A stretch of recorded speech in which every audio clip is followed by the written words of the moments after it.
Welcome back to Afternoon Express. We had to bring back Chef Dumi for this next amazing recipe. Because siyabheka senza amakhekhe, so how can we be baking and the sweet tooth queen is not here? I mean, we had to call you on, and this one is something truly, truly special. Now, as far as lemon cakes go, this lemon meringue cake takes the cake.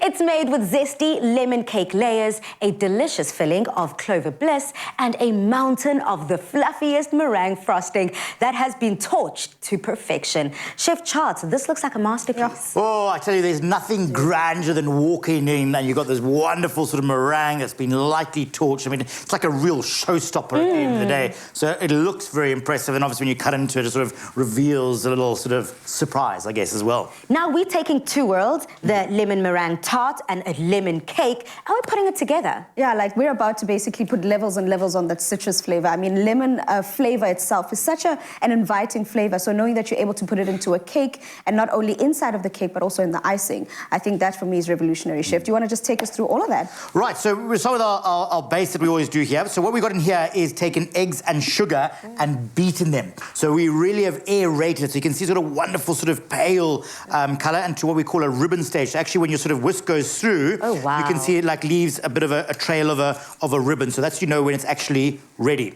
So to that, we're going to actually basically add in all our wet ingredients. So oil. Oil gives a wonderful sort of longevity to the cake, and also allows it to have a lovely sort of spring and a bit of a density to it as well.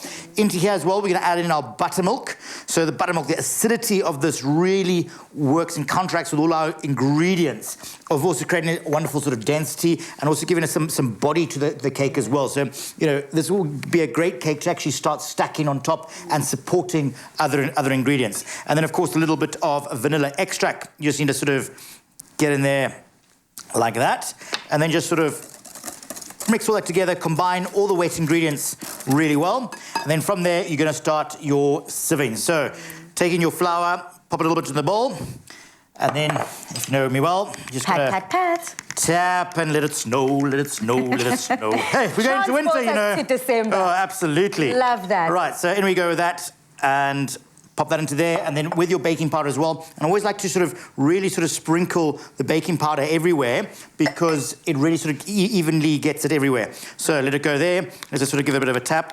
While Chef Charts is making it snow in the loft, do me on your side. My darling, so I will be making the filling or the icing for the cake, because is it really a cake if it has no icing? So we're taking it up a notch, but we're adding the lemon meringue flavor here using our clover bliss. It is truly indulgent. It's thick, it's creamy, it is a great source of 10 vitamins, and it's kosher and halal friendly. And the one thing I also enjoy about it is the fact that it comes in so many different variety packs. So if you're using perhaps one to bake and your recipe even calls for 175 grams, you can literally just buy the right size and pop all of that into your recipe. So to start it off, I'm gonna be making the border for our lemon meringue, just to ice it.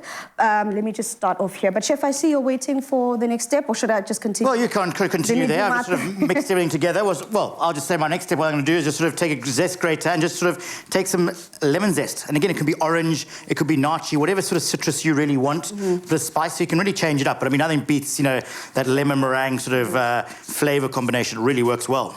We're icing our cake, but we're making the first layer where we're going to put our lemon meringue flavoured clover bliss into it. But what we're doing is we're using that meringue that we whipped up so nicely with the sugar and the egg whites, and we're creating a border on the bottom here where we're going to be putting the rest of our icing, because in essence, the filling that's going to go in the center is a lot more on the runnier side. So we want to be able to make sure that it doesn't flow to the outside of the cake when it gets compacted. Got you. And then over now into the next step, which is where our lemon meringue flavor comes from, which is our clover bliss. And all I'm going to do, as it is, without any additional changes to it, I'm just adding, and I'm going to add a lot, because for me, a cake is about that icing. If that flavor of the icing doesn't come through, then I don't really consider it a cake. So I'm just going to plop in as much as I can, and that is in essence the first layer of our cake.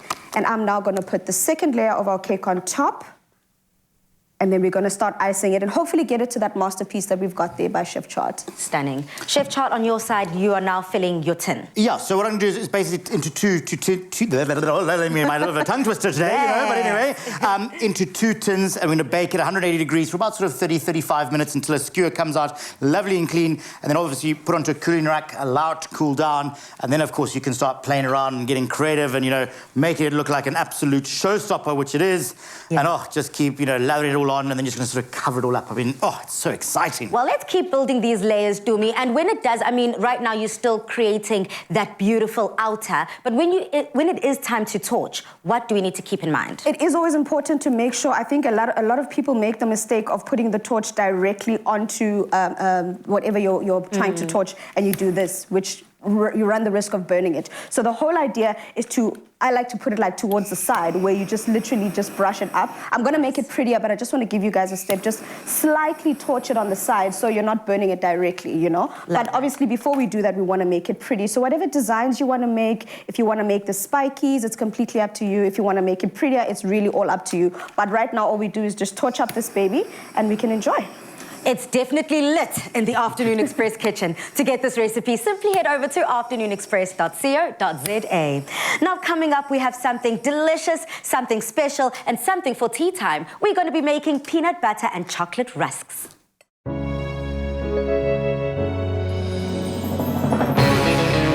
With the creamy decadence of double cream bliss from Clover, yogurt has never been so irresistible. Made with love by Clover.